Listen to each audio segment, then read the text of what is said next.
नमस्कार। प्रधानमंत्री जी का ऑनलाइन आगमन हो चुका है, हम उनका अभिवादन करते हैं। सभी को नमस्कार।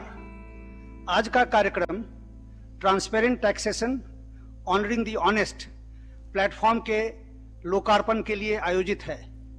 मैं अब आदरणीय वित्त मंत्री जी से स्वागत उद्बोधन के लिए अनुरोध करता हूं। आदरणीय वित्त मंत्री जी। Namaskar. Respected Prime Minister, captains of Indian industry, business leaders, tax and audit professionals, officers of the Income Tax Department. Today is a landmark day in the history of tax administration. The vision of the Prime Minister is to empower the taxpayers, to provide a transparent system, and to honor the honest taxpayer. To realize this vision, the CBDT, the Central Board for Direct Taxation, has given a framework and put in place a system in the form of this platform. A transparent, efficient and accountable tax administration is what this platform brings in. It uses technology, data analytics, and also uses artificial intelligence. What does this mean to the taxpayer in the country? It eases compliance burden. It brings in fair, objective and a just system. There shall not be any physical interface between the department and the taxpayer, and to an extent it shall bring in certainty of information. The IT department, the Income Tax Department, has undertaken several reforms which in a normal era would have been remembered as a significant milestone. Last year, it brought down the corporate tax from 30 to 22% for all the manufacturing existing units. It also introduced 15% taxation for new manufacturing companies. It removed the dividend distribution tax.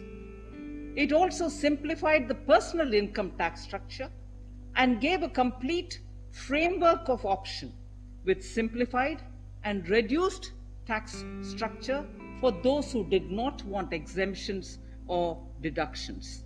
In other words, taxpayers were given a choice, an option. The Income Tax Department also provided the option for cooperatives to pay taxes at a concessional rate. So, in order to provide accountability, the department has also committed itself for providing document identification number, the DIN as we come to call it. And this is for all its communications. Without the DIN, the document identification number, a document emanating from the Income Tax Department shall be invalid. It also, therefore, provides traceability and authenticity to the communication of the department with its taxpayers. Pre-filled forms are also being provided to taxpayers so that the high-value financial transactions are recorded somewhere, and it enables the taxpayer to see those information visible upfront even as he wants to comply by paying the taxes. Honorable Prime Minister, the department is also hand-holding taxpayers and helping them to understand how to use pre-filled forms, and therefore it's not just introducing a transparent system but also is helping the taxpayers to be able to understand and comply. Honorable Prime Minister, under your guidance, we also brought in the Vivad Se Vishwas scheme, through which we wanted to bring in a closure to all the pending tax disputes. That has received a lot of good response from the taxpayers. Respective Prime Minister, the IT department has also taken up several measures to provide digital transaction and electronic modes of payments for the taxpayers. During the COVID pandemic, the department also provided relief to the taxpayers by extending statutory timelines for filing of returns. The department also has released the refunds which are due to the taxpayers in an expeditious manner. Lastly, Honorable Prime Minister, the officers and the staff of IT department, Income Tax Department, deserve our appreciation for their untiring efforts to bring reality to your vision. I would like to make a special mention to all the Income Tax Gazetted Officers Association members who this morning have sent a message to the Finance Secretary, a message of commitment, a message of their commitment to see that this vision of the Honorable Prime Minister is realized without any glitches. Thank you very much. धन्यवाद वित्त मंत्री जी। अब मैं आदरणीय प्रधानमंत्री महोदय से आदरपूर्वक निवेदन करता हूं कि वे कृपया transparent taxation honouring the honest platform का लोकार्पण करें।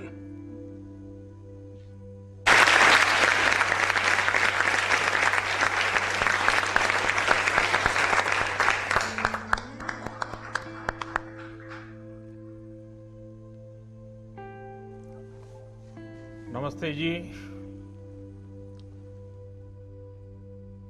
देश में चल रहा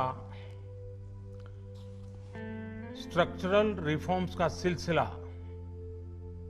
आज एक नए पड़ाव पर पहुंचा है। Transparent taxation, honouring the honest, 21वीं सदी के टैक्स सिस्टम की इस नई व्यवस्था का आज लोकार्पण किया गया है। इस प्लेटफॉर्म में फेसलेस असेसमेंट, फेसलेस अपील और टैक्स पेयर चार्टर जैसे बड़े रिफॉर्म्स हैं। फेसलेस असेसमेंट और टैक्स पेयर चार्टर आज से ही लागू हो गए हैं, जबकि फेसलेस अपील की सुविधा 25 सितंबर यानी दीनदयाल उपाध्याय जी के जन्मदिन से पूरे देश भर में नागरिकों के लिए उपलब्ध हो जाएगी। अब टैक्स सिस्टम भले ही फेसलेस हो रहा है, लेकिन टैक्स पेयर को ये फेयरनेस और फियरलेसनेस का विश्वास देने वाला है। ये सभी टैक्स पेयर्स को इस महत्वपूर्ण तोहफे के लिए मैं बहुत बहुत बधाई देता हूं और इनकम टैक्स विभाग के सभी अधिकारियों को, हर छोटे मोटे कर्मचारी को भी बहुत बहुत शुभकामनाएं देता हूं। साथियों, बीते 6 वर्ष में हमारा फोकस रहा है banking the unbank, securing the unsecured और फंडिंग द अनफंडेड। आज एक तरह से एक नई यात्रा शुरू हो रही है। ऑनरिंग द ऑनेस्ट ईमानदार का सम्मान। देश का ईमानदार टैक्स पेयर राष्ट्र निर्माण में बहुत बड़ी भूमिका निभाता है। जब देश के ईमानदार टैक्स पेयर का जीवन आसान बनता है, वो आगे बढ़ता है, तो देश का भी विकास होता है, देश भी आगे बढ़ता है। साथियों, आज से शुरू हो रही नई व्यवस्थाएं, नई सुविधाएं, मिनिमम गवर्नमेंट, मैक्सिमम गवर्नेंस, इसके प्रति हमारी प्रतिबद्धता को और मजबूत करती है। ये देशवासियों के जीवन से सरकार को, सरकार के दखल को कम करने की दिशा में भी एक बड़ा कदम है। साथियों, आज हर नियम कानून को, हर पॉलिसी को प्रोसेस और पावर सेंट्रिक अप्रोच से बाहर निकालकर उसको पीपल सेंट्रिक और पब्लिक फ्रेंडली बनाने पर बल दिया जा रहा है। ये नए भारत के नए गवर्नेंस मॉडल का प्रयोग है और इसके सुखद परिणाम भी देश को मिल रहे हैं। आज हर किसी को ये एहसास हुआ है कि शॉर्टकट्स ठीक नहीं है। और हमारे यहां तो रेलवे स्टेशन पे लिखा जाता है, shortcut will you cut you short.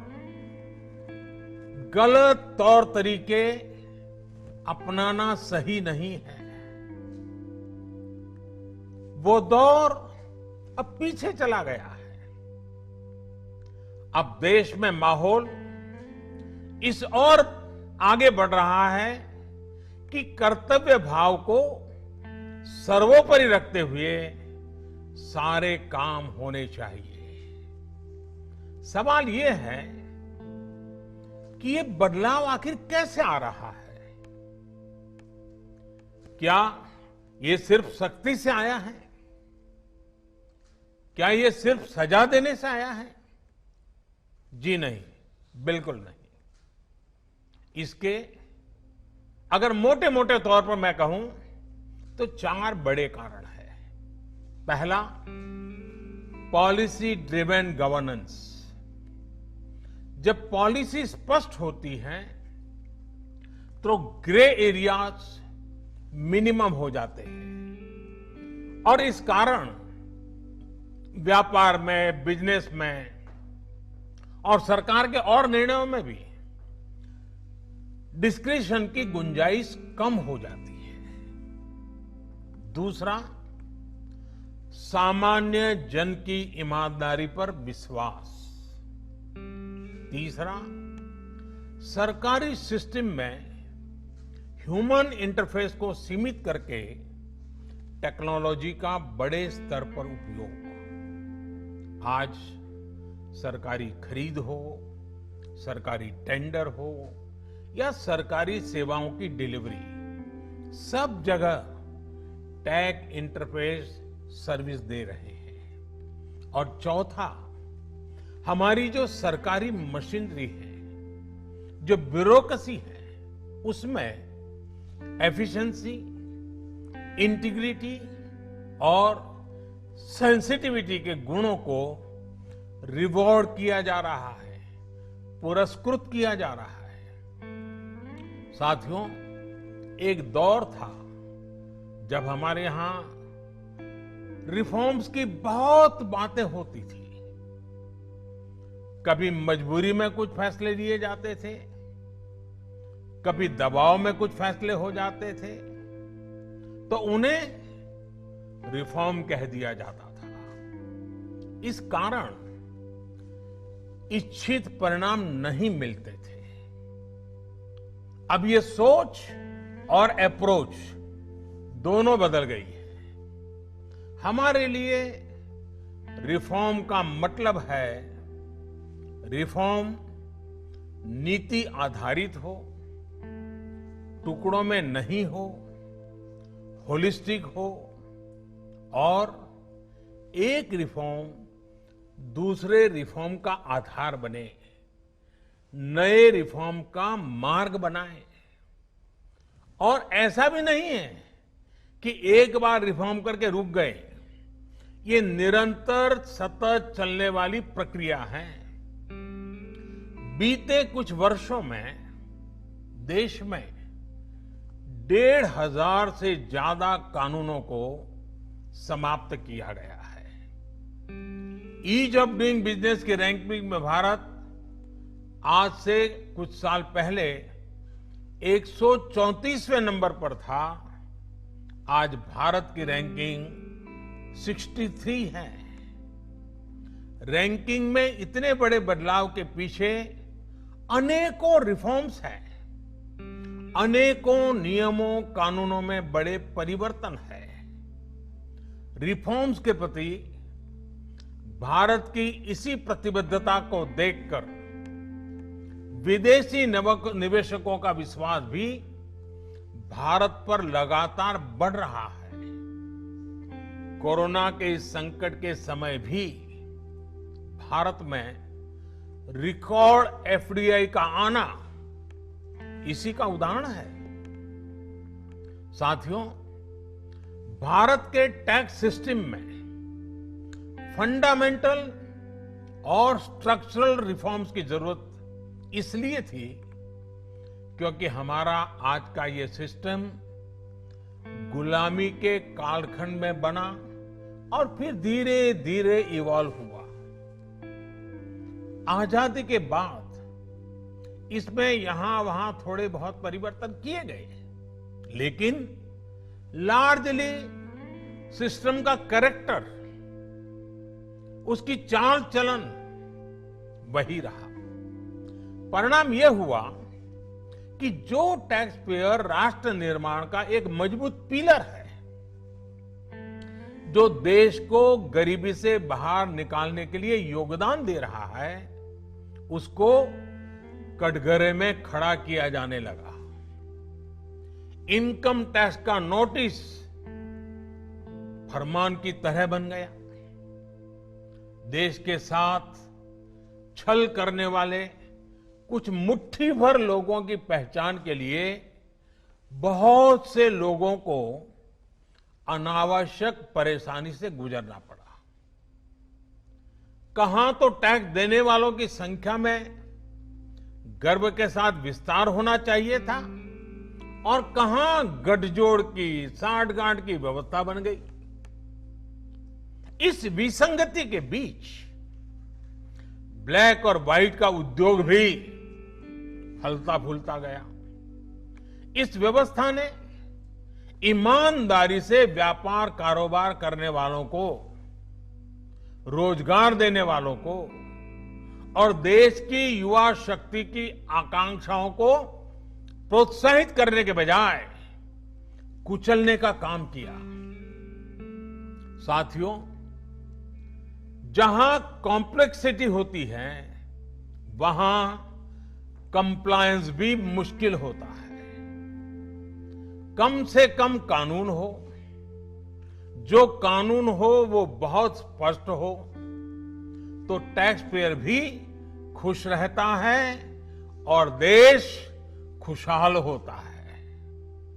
बीते कुछ समय से यही काम करने की दिशा में एक के बाद एक कदम उठाए जा रहे हैं। अब जैसे दर्जनों टैक्सेस की जगह जीएसटी आ गया, रिटर्न से लेकर रिफंड की व्यवस्था को पूरी तरह से ऑनलाइन किया गया। जो नया स्लैब सिस्टम आया है, उसमें बेवजह के कागजों और दस्तावेजों को जुटाने की मजबूरी से मुक्ति मिल गई है। यही नहीं, पहले 10 लाख रुपए से ऊपर के विवादों को लेकर सरकार हाई कोर्ट और सुप्रीम कोर्ट पहुंच जाती थी। अब हाई कोर्ट में 1 करोड़ रुपए तक के और सुप्रीम कोर्ट में 2 करोड़ रुपए तक के केस की सीमा तय की गई है। विवाद से विश्वास जैसी योजना से कोशिश ये है कि ज्यादातर मामले कोर्ट से बाहर ही सुलझ जाए। इसी का नतीजा है कि बहुत कम समय में ही करीब 3 लाख मामलों को सुलझाया जा चुका है। साथियों, प्रक्रियाओं की जटिलताओं के साथ साथ देश में टैक्स भी कम किया गया है। 5 लाख रुपए की आय पर अब टैक्स 0 है। बाकी स्लैब में भी टैक्स कम हुआ है। कॉरपोरेट टैक्स के मामले में हम दुनिया में सबसे कम टैक्स लेने वाले देशों में से एक हैं। साथियों, कोशिश ये है कि हमारी टैक्स प्रणाली सीमलेस हो, पेनलेस हो, फेसलेस हो। सीमलेस यानी टैक्स एडमिनिस्ट्रेशन हर टैक्स पेयर को उलझाने के बजाय समस्या को सुलझाने के लिए काम करे। पेनलेस यानी टेक्नोलॉजी से लेकर रूल्स तक सब कुछ सिंपल हो।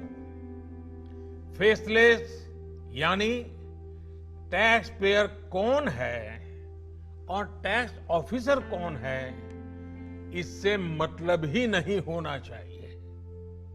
आज से लागू होने वाले ये रिफॉर्म्स इसी सोच को आगे बढ़ाने वाले हैं। साथियों, अभी तक तो होता यह है कि जिस शहर में हम रहते हैं उसी शहर का टैक्स डिपार्टमेंट हमारी टैक्स से जुड़ी सभी बातों को हैंडल करता है।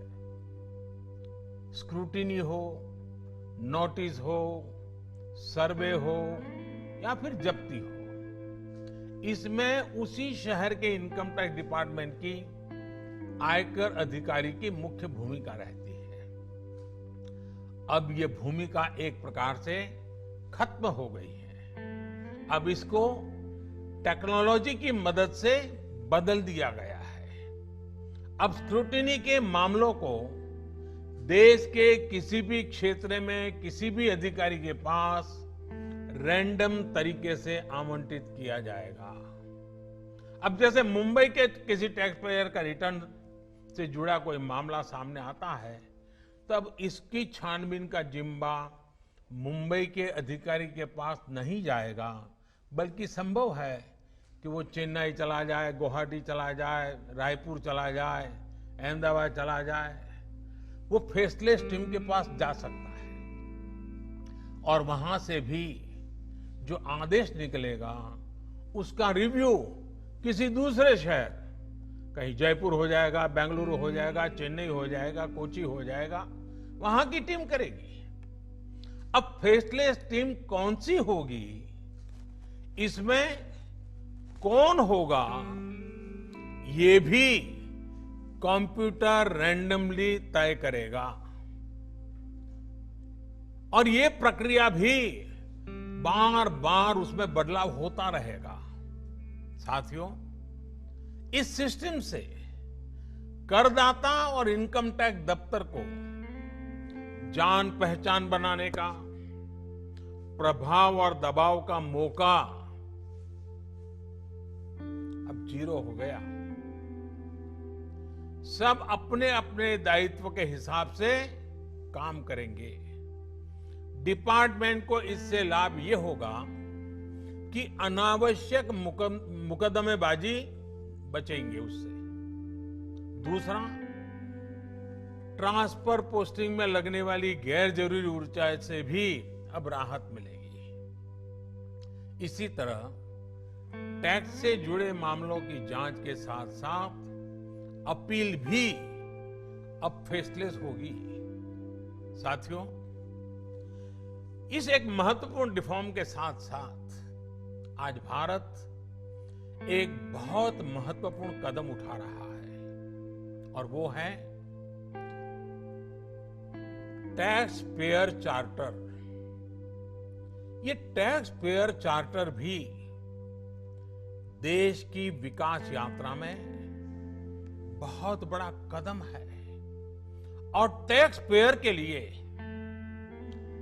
अधिकार और कर्तव्य दोनों को संतुलित करने का और सरकार की जिम्मेवारी पक्की करने का ये बहुत अहम कदम है। टैक्स पेयर को इस तरह का सम्मान और सुरक्षा देने वाले दुनिया में बहुत कम देश है, गिने चुने देश हैं। लेकिन अब भारत भी इस महत्वपूर्ण कदम की ओर अपने आप को ले जाकर के उसमें शामिल हो गया है। अब टैक्स पेयर को उचित, विनम्र और तर्क संगत व्यवहार का भरोसा दिया गया है। यानी आयकर विभाग को अब टैक्स पेयर की डिग्निटी का संवेदनशीलता के साथ ध्यान रखना होगा। अब टैक्स पेयर की बात पर विश्वास करना होगा। डिपार्टमेंट उसको बिना किसी आधार के ही शक की नजर से नहीं देख सकता। अगर किसी प्रकार का संदेह है भी तो टैक्स पेयर को अब अपील और समीक्षा का भी अधिकार दिया गया है। साथियों, अधिकार हमेशा दायित्वों के साथ आता है, कर्तव्यों के साथ आते हैं। इस चार्टर में भी टैक्स पेयर से कुछ अपेक्षाएं की गई हैं। टैक्स पेयर के लिए टैक्स देना या सरकार के लिए टैक्स लेना ये कोई हक का, अधिकार का विषय नहीं है, बल्कि ये दोनों का दायित्व है, जिम्मेवारी है, कर्तव्य है, रिस्पॉन्सिबिलिटी है। टैक्स पेयर को टैक्स इसलिए देना है क्योंकि उसी से सिस्टम चलता है। देश की एक बड़ी आबादी के प्रति देश अपना फर्ज निभा सकता है और उज्जवल भविष्य की ओर कदम भी रख सकता है। इसी टैक्स से खुद टैक्स पेयर को भी तरक्की के लिए, प्रगति के लिए बेहतर सुविधाएं और इंफ्रास्ट्रक्चर मिल पाता है। वहीं सरकार का ये दायित्व है कि टैक्स पेयर की पाई पाई का सदुपयोग करे। ऐसे में आज जब करदाताओं को सुविधा और सुरक्षा ये दोनों मिल रही हैं, तो देश भी हर टैक्स पेयर से अपने दायित्वों के प्रति ज्यादा जागरूक रहने की अपेक्षा करता है। साथियों, देशवासियों पर भरोसा, इस सोच का प्रभाव कैसे जमीनी पर नजर आता है, ये समझना भी बहुत जरूरी है। वर्ष 2012-13 में जितने टैक्स रिटर्न होते थे उसमें से 0.94% की स्क्रूटनी होती थी। वर्ष 2018-19 में ये आंकड़ा घटकर 0.26% पर आ गया है। यानी केस की स्क्रूटनी करीब करीब 1/4 हो गई है, 4 गुना कम हुई है। स्क्रूटनी का 4 गुना कम होना अपने आप में बता रहा है कि बदलाव कितना व्यापक है। साथियों, बीते 6 वर्षों में भारत ने टैक्स एडमिनिस्ट्रेशन में गवर्नेंस का एक नया मॉडल विकसित होते देखा है। We have decrease complexity, decrease taxes, decrease litigation, increase transparency, increase tax compliance, increase trust on the taxpayer। साथियों, इन सारे प्रयासों के बीच बीते 6-7 साल में इनकम टैक्स रिटर्न भरने वालों की संख्या में करीब 2.5 करोड़ की वृद्धि हुई है। ये वृद्धि तो बहुत बड़ी है, लेकिन इस बात का हम इनकार नहीं कर सकते हैं कि इसके बावजूद भी 130 करोड़ के देश में ये बहुत कम है, बहुत कम है। इतने बड़े देश में सिर्फ 130 करोड़ में से 1.5 करोड़ साथी ही इनकम टैक्स जमा करते हैं। 130 करोड़ में 1.5 करोड़। मैं आज देशवासियों से भी आग्रह करूंगा, जो सक्षम है उनको भी आग्रह करूंगा, भिन्न भिन्न करके व्यापार उद्योग के संगठन चलाते हैं उनको भी आग्रह करूंगा। इस पर हम सबको चिंतन करने की जरूरत है, देश को आत्मचिंतन करना होगा, और ये हमारा आत्मचिंतन ही आत्मनिर्भर भारत के लिए आवश्यक है, अनिवार्य है। और ये जिम्मेदारी सिर्फ टैक्स डिपार्टमेंट की नहीं है, ये जिम्मेवारी हर हिंदुस्तानी की है, हर भारतीय की है जो टैक्स देने में सक्षम है, लेकिन अभी वो टैक्स नेट में नहीं है। वो स्वप्रेरणा से अपने आत्मा को पूछे, आगे आए। और अभी 2 दिन के बाद 15 अगस्त है। आजादी के लिए मरने मिटने वालों को जरा याद कीजिए, आपको लगेगा हाँ, मुझे भी कुछ न कुछ देना चाहिए। आइए, विश्वास के, अधिकारों के, दायित्वों के इस महत्वपूर्ण भावना का सम्मान करते हुए, इस प्लेटफॉर्म का सम्मान करते हुए नए भारत, आत्मनिर्भर भारत के संकल्प को सिद्ध करें। एक बार फिर देश के वर्तमान और भावी ईमानदार टैक्स पेयर को बहुत बहुत बधाई देता हूं, शुभकामनाएं देता हूं। और ये पहल, ये बहुत बड़ा फैसला लिया गया है। इनकम टैक्स के अधिकारियों को भी जितनी बधाई दे उतनी कम है। हर टैक्स पेयर ने इनकम टैक्स अधिकारियों को भी बधाई देनी चाहिए, क्योंकि एक प्रकार से उन्होंने अपने आप पर बंधन डाले हैं, अपने खुद की ताकत को, अपने अधिकारों को उन्होंने खुद ने काटा है। अगर इनकम टैक्स डिपार्टमेंट के अधिकारी इस प्रकार से आगे आते हैं तो किसको गर्व नहीं होगा? हर देशवासी को गर्व होना चाहिए। और पहले के जमाने में शायद टैक्स के कारण कुछ समस्याएं होगी, लोगों ने टैक्स देने के रास्ते पर जाना पसंद नहीं किया होगा। अब जो रास्ता बना है वो टैक्स देने की तरफ जाने का आकर्षक रास्ता बना है।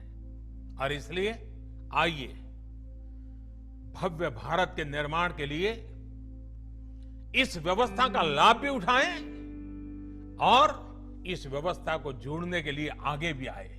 मैं फिर एक बार आप सबका बहुत बहुत धन्यवाद करता हूं, अनेक अनेक शुभकामनाएं देता हूं। निर्मला जी और उनकी पूरी टीम को भी मैं बहुत धन्यवाद करता हूं कि एक के बाद एक देश के उज्जवल भविष्य के लिए लंबे अरसे तक प्रभाव पैदा करने वाले अनेक सकारात्मक निर्णयों का नेतृत्व कर रहे हैं। मैं फिर एक बार सबको बधाई देता हूं, सबका धन्यवाद करता हूं।